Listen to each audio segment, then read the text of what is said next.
A story born 100 years ago of a noble man whose life is worth reliving and looking back to. He's the only president with a national strategy.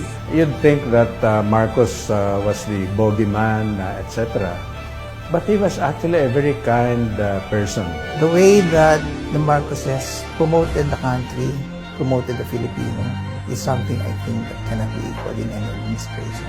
His story speaks of the great Filipino dream, a father of a nation, in conquest for absolute freedom, true justice, and real democracy for the Filipinos. The great slogan that he followed was, he wanted this nation to be great again. He was the one who was actually seeking for an independent foreign policy out of the ambit, out of the axis of the United States. It was President Marcos who declared for the first time what is now known as the Kalayaan Group of Islands as subject to the sovereignty of the Philippines. The President also wanted a negotiation with the United States about the termination of parity in 1974. Yung ginawa ni President Park Chung-hee sa may Korea ay yung strategy ni President Marcos na ang pinakamataas na level of development ng Pilipinas over the last 50 years ay nung panahon ni President Marcos, specifically during the earlier years of martial law.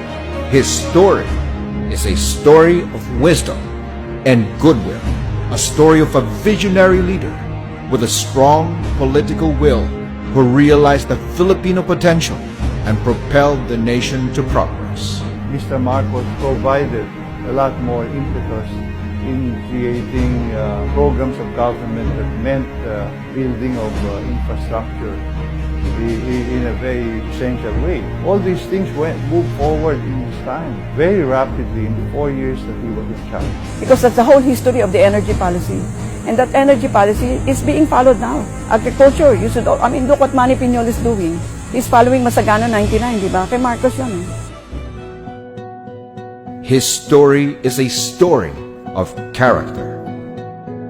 A war veteran who went to Bataan and picked up some soil and put it in a ziploc and sent it to you. Kinuha niya. Alam mo, nung pagkakuha niya, tumalikod sa akin, bumalik sa kwarto, tapos nakikita ko na lang yung kanyang shoulders.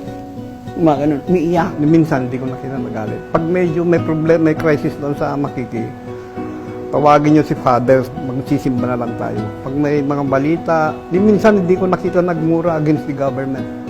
Basta tulungan na lang natin. Ganun. Isang malaking injustice kung mananatili sa isip ng marami na si Ferdinand hindi nagmahal sa bayan.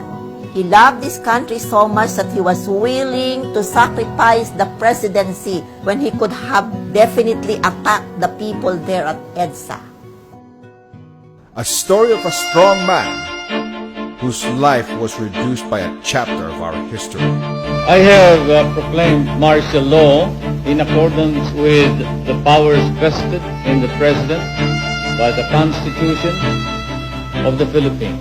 Deklarang martial law to solve yung communist insurgency tsaka yung Muslim secessionism. Yung kaguluhan na yon, hindi naman si President Ferdinand Marcos ang nagdala o ang dahilan ng mga kaguluhan na yun. It was a phase when it was hip, uso ang lumaban sa gobyerno.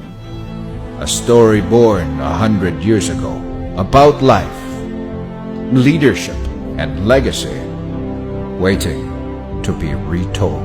Si Marcos talaga really made a mark in who we are in international politics. No? But if you compare what he did for our country during the time he was president, no one should ever be sorry that we had Marcos for a president. Kung ikumpara mo yung good points ni Marcos at saka yung good points ng ibang naging presidente natin mula sa kalingkingan yung iba. Since the Marcos administration, I don't know, have we really gotten off the ground? Only history can rightfully judge President Marcos. This is history.